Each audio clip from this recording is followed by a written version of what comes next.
Hello mga kamarsi! It's another day, it's another mini vlog. So for today's video, ayan nga po nag-ayos na si kamarsi nyo kasi sasabak na naman sa bakbakan, no? For today's video. So kailangan po natin ng energy, kailangan po natin mag-breakfast muna. So for today's breakfast is noodles lang po muna kasi nagkikrave ako ng noodles. Hindi ko alam, basta noodles ang gusto ko. Pero alam niyo ba mga kamarsi, nung baguhan pa lang ako dito, hindi ako ina-allowed mag-breakfast ng amo ko. Even yung kape ko, ako yung bumibili nun.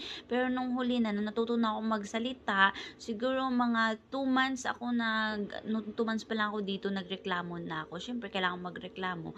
Kailangan kong kumain, kailangan kong magkape. So, ayan, which is piniprovide dapat nila yan. Kaso may mga amo lang talaga na mga ko-rips, no? Pag mga ko-rips talaga dapat pagsabihan natin. So, habang nagluluto po ako dyan is nakasalang na rin po ang aking mga labahin. Kasi bago po ang lahat, dapat yung labahin nakasalang. Kasi mas matagal-tagal po yan matapos. So, ngayon, habang ako'y nagluluto, mamarites ko po muna sa inyo ang aking mga naging experience dito sa Hong Kong about sa pagkain. Alam nyo ba, hindi lahat ng amo dito sa Hong Kong is allowed sa pagkain tuwing umaga. Ang iba is mga kurips talaga. So, ikaw bilang isang OFW, dapat madiskarte ka.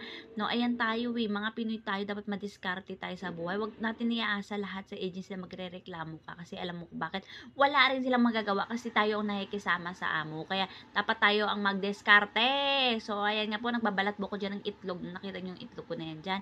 Yung itlog na yan, naskam ako ng alaga ko niyan yung panganay kong alaga na 10 years old. Kasi bago siya pumasok kanina sa school, naglaga siya ng itlog. So ngayon, akala ko kasi luto na, iniwan niya dyan yung iba. Akala ko luto niya, hindi pa pala luto yan. My goodness, may dilaw-dilaw pa sa gitna. Fresh na fresh pa yan siya. So sabi ko, anuhin ko na, lagay ko na lang yan sa noodles ko. Nang pambira talaga tong alaga ko.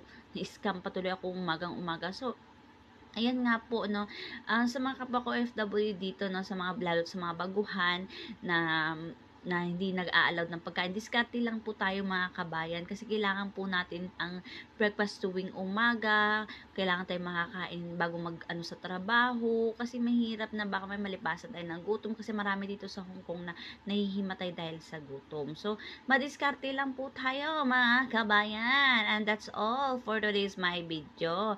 Ingat po kayo palagi. Stay safe.